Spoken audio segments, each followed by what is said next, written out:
My dear students, मैं आप लोगों को दो बातें तो वैसे आपको बताना चाहता हूँ और फिर एक छोटी सी बात अलग तरीके की कोशिश करूँगा कि आपको समझ में आए। पहली बात जो बहुत ज़रूरी है, जब बच्चे यहाँ पे प्लेज करते हैं तो उस समय उनका हाथ इस तरीके से कुछ रहता है। ये अंगूठा जो है इसको अलग मत करें, क्योंकि आर्टिकल 17 खत्म हो चुका है। बच्चों को पता है आर्टिकल 17 कॉन्स्टिट्यूशन में जो खत्म हुआ है, किस चीज को लेकर है वो? आर्टिकल 17 अच्छी आपको पता है? अनटचेबिलिटी। Very good. तो पता है तो बोला करो भाई, तो इसको टच कराया करो इससे, क्योंकि this is the right position. ठीक है, तो बच्चे ऐसे ऐसे ऐसे रहते हैं, तो ये थोड़ा सा आप ध्यान रखेंगे, क्योंकि कल से जो बच्चा यहाँ प्लेज करेगा, अगर उसकी जो थंब है वो बाहर रहा तो उसी समय उसे टोका जाएगा, फिर वो अच्छा नहीं लगता स्टेज पे कोई टोके तो। दूसरी बात जो बहुत जरूरी है, खासकर सभी बच्चों के लिए जो यहाँ पर खड़े हैं और जो पीछे खड़े हैं, इनके शूज और इनकी जो ड्रेसअप है ये बिल्कुल चकाचक होनी चाहिए, एकदम परफेक्ट होनी चाहिए। नहीं होनी चाहिए कि नहीं होनी चाहिए? होनी चाहिए कि नहीं होनी चाहिए? अरे जोर से बोलो, इतना अच्छा मौसम हो रखा है, होनी चाहिए कि नहीं होनी चाहिए? That's good. और तीसरी और छोटी सी बात, ये जो आप लोगों के ये बॉक्सेस बने हुए हैं, आप देखेंगे कि ये जो आगे वाली लाइन है उसके ऊपर आपके दोनों पांव टच नहीं होने चाहिए और बीच वाली लाइन आपके ठीक सेंटर से निकलनी चाहिए।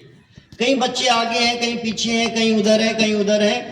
कल इस चीज को थोड़ा सा और देखा जाएगा। ठीक है, क्या आपको बात समझ में आ गई है मैं जो बोल रहा हूं? स्टैंडिंग पोजीशन पता है आपको? फिर दोबारा से बैटरी डाउन हो गई है, कोई पता है? That's excellent. आज मौसम भी बहुत मेहरबान है। परसों आपने देखा था कितनी चिलचिलाती हुई धूप थी।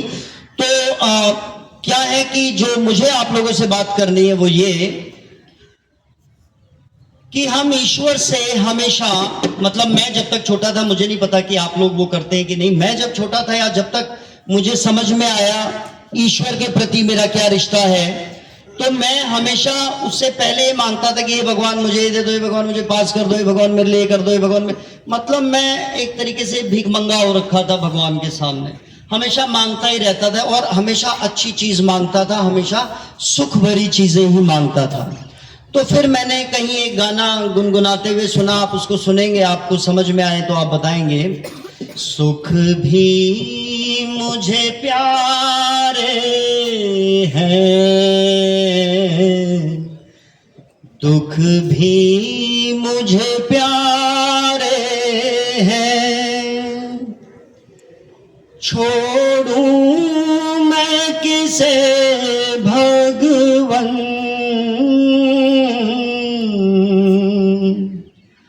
दोनों ही तुम्हारे हैं। भाई ईश्वर ने तो सुख और दुख दोनों ही दिए ना, तो हम सिर्फ सुख मांगे ईश्वर से ये करें तो वो अच्छी बात नहीं है। तो ईश्वर को हमें सुबह सुबह जब हम प्रार्थना करते हैं तो हमें ये कहना चाहिए कि हे ईश्वर, आपका बनाया हुआ मैं हर प्रकार की विपत्ति के लिए तैयार हूं, मैं अपने सतमार्ग पर चलता रहूं, जितनी भी विपत्तियां आएंगी मेरे जीवन में मैं उसको बिल्कुल साहस के साथ उनका ऐसे ही उनसे प्रेम करूंगा, जैसे मैं किसी दुख को समझते हुए चलता हूं वैसे मैं उस दुख को भी समझते हुए चलूंगा। तो ये तो होगी एक मोटिवेशनल टॉक। मतलब आई थिंक आप सोचेंगे कि हम ईश्वर से हमेशा मांगे ही ना, क्योंकि मांगने का काम जो है, अब आप लोग दानवीर करण की तरह बने कि आप नहीं, हमें आप और भी चीजें दें, वी आर रेडी नाउ। और लास्ट में आप लोग क्योंकि ऐसी दहलीज पे खड़े हैं, टीनेज है आप लोग, तो एक बहुत अच्छी पंक्ति है, असल में बहुत फेमस गाना है ये, उसकी एक लाइन मैं आपको बोलना चाहता हूं, और गाने के तौर पे नहीं बोलूंगा, सिर्फ वैसे ही बोलूंगा कि उन आंखों का हंसना भी क्या, उन आंखों का हंसना भी क्या, जिन आंखों में पानी ना हो, और वो जवानी जवानी नहीं जिसकी कोई कहानी ना हो। तालियां।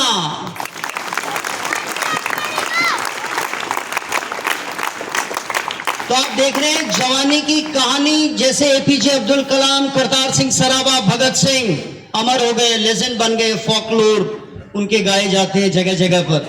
या जैसे अगर हम ट्राइबल उनकी बात करें तो गुडम हिल्स में एलूरी, सीताराम, राजू, ऐसे लोग।